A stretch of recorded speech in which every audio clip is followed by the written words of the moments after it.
Let's talk about Lincoln Heights. No, no, no, no, no. Not that Lincoln Heights. This Lincoln Heights. Lincoln Heights is one of the oldest neighborhoods in the city of LA. Over the years, the area has become the home to thousands of immigrant families, and in most recent decades have become an area with a more predominantly Latino population. According to the LA Times, approximately 70% of the city's residents are Latino. The city has served as a vital area during the Chicano civil rights movement. The history of the Latino population runs deep within the city, but it is now being threatened. Now, in recent years, the city of Los Angeles has suddenly become interested in the community, so much so that they want to initiate steps to beautify and redevelop the community. Now, to a majority of the population, individuals will not even give it a second thought. People will think, well, okay, that's good.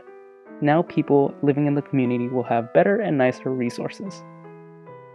Only if that were the case.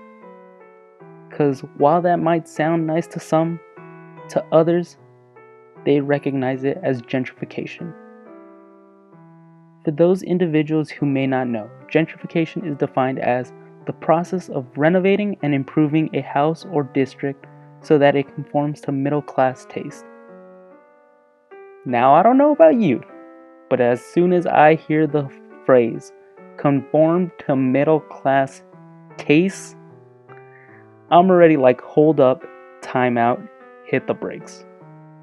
How are families supposed to pay for these middle-class tastes when they are already working their ass off to pay for their current living situation now? In another article written in the LA Times, numbers show that about 74% of the city's residents rent their homes, and with the rise of redevelopment in the area, families are becoming more fearful of being evicted. Allow me to read to you part of the description that is provided on the internet about Lincoln Heights. It is a densely populated, youthful area that has a large community of artists and craftsmen, as well as a high percentage of Latino and Asian residents.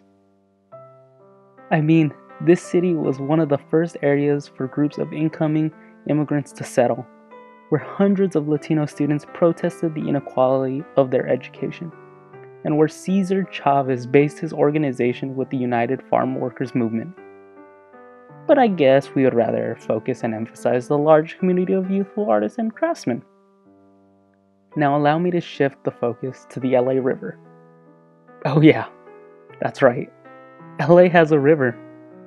The only difference is that instead of looking like this, it looks more like this. This is what I believed for most of my childhood to be some type of sewer. Granted, I'm not giving it the respect it deserves. I mean, it is the spot where Arnold Schwarzenegger made one of the best 90s action rescues in Terminator 2, and where Danny Zuko made his epic race win in Greece. Okay. Sorry, got a little off topic there, my bad.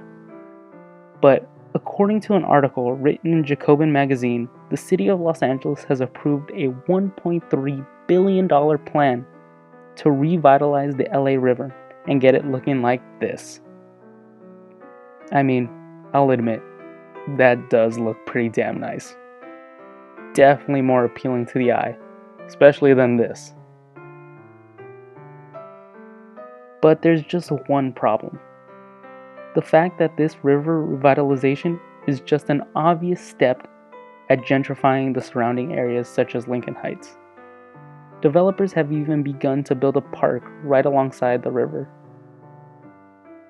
These new projects and public resources are now occurring more frequently only after the area begins to be renovated, which just becomes one step closer to the cost of living increasing and families being pushed out of their homes and communities that they've been a part of their entire lives.